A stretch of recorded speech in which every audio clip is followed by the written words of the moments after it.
Dr. Matt O'Reilly here of orthodoxyforeveryone.com. Today we're asking the question, why did Paul write Philippians? What's the problem that the recipients of this letter are dealing with? What's the issue on the ground, and how does it help us understand the structure of the letter and the argument that runs all the way through? The great news is the things that Paul is dealing with, that we're going to see in just a moment, are very applicable to the life of the church today. And if you stick around till the end, you'll get to hear about how that works out. Now in Philippians, there's not one problem, there are two.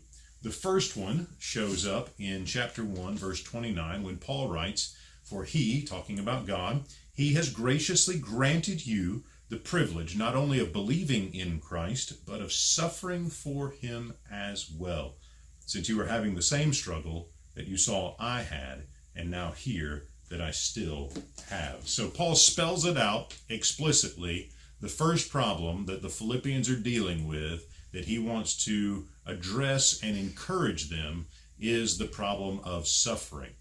And he compares that to his own suffering.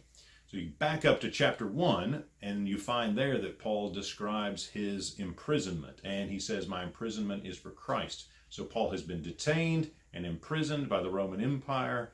Something he's done has gotten on someone's radar, and they're not happy about it, and so he's got to deal with the charges that are against him.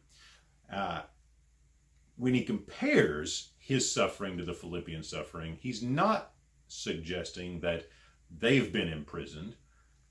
The point of comparison is that they're both suffering for Jesus. So it's not the case that all the Philippians have been locked up. Paul is locked up, but they are still roaming about freely. So what's going on with them? Well, he doesn't say exactly what it is, but we can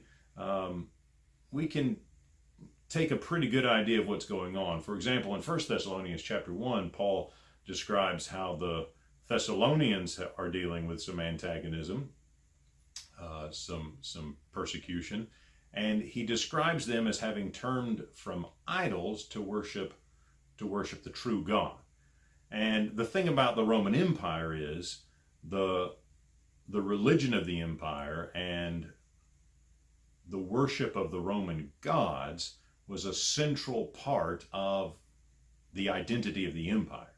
It was the bedrock of their society. It's what you did. It was the status quo. It kept things in order. It structured things the way they should be. And so if there's a group of people, like followers of Jesus, who are not participating in that essential aspect of Roman identity, and instead they're worshiping a different God, well, the result would be social pressure, ostracization. They're going to, potential violence, maybe. Just different kinds of things going on. Economic relationships get jeopardized, business relationships get jeopardized, social relationships are jeopardized. There's going to be issues that they face, and Paul wants them to persevere in the face of that suffering. The second problem shows up in chapter 4, verse 2, where Paul writes, "I urge Euodia and I urge Syntyche to be of the same mind in the Lord. Yes, and I ask you also, my loyal companion, help these women, for they struggle beside me in the work of the gospel, together with Clement and the rest of my co-workers."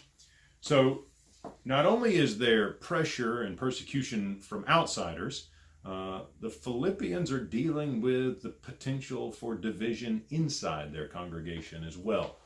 Now, we don't know how far this has gone. It doesn't look like it's as advanced as the problems and divisions maybe that we see in Corinth, where there's some pretty serious factions, people lining up in different groups, and Paul writes a very long letter dealing with a lot of that, calling them to unity and concord. This could possibly get to that level in Philippi, but it doesn't look like it's there yet. So he wants to get this and deal with the division early before it gets out of hand. And so he writes and calls upon these two women to be of the same mind. And he wants this loyal companion, whoever that is, we don't know, to help them with that. And it's kind of a humorous passage, because if this letter is being read before the whole congregation, well, Paul names their names in front of everyone. And that really increases the pressure from the community on them to get united. Now, this helps us with the rest of the letter because it begins to show us how other things fall into place.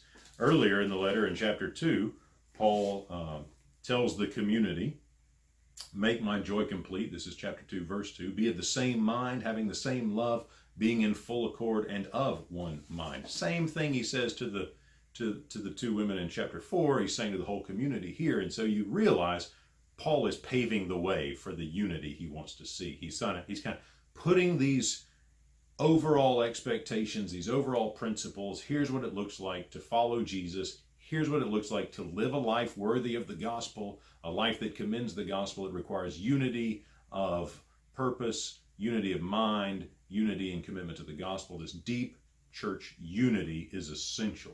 And you can see how those two problems could exacerbate one another, can't you? If they're getting pressure from the outside, persecution, and they're suffering, then it's really easy, if you're in a tough spot, to turn on the people who are closest to you. So you can imagine if there's pressure happening, that the increased likelihood that somebody's going to say, hey, this is your fault because you did that thing the other day, or something like that. And the more they're divided, the more susceptible they are, and more vulnerable they are to that outside pressure. And so Paul wants to deal with both problems so that they can stay together, and their unity will be one of their great assets in persevering against the antagonism they are facing. Now, these two problems help this letter to the Philippians in its applicability to the contemporary church. All of us who've been in any church for any length of time have seen conflict. Conflict is part of human life. People get in conflict, whether they're Christians or not. Christians are not exempt from disagreement and conflict. The question isn't whether there's conflict. The question is how you deal with the conflict. Are you going to deal with disagreement in a way that honors Christ, in a way that pleases God, and in a way that doesn't detract from the ministry of the gospel, in a way that commends the gospel, in a way that live your life in a manner worthy of the gospel? That's what Paul is after here.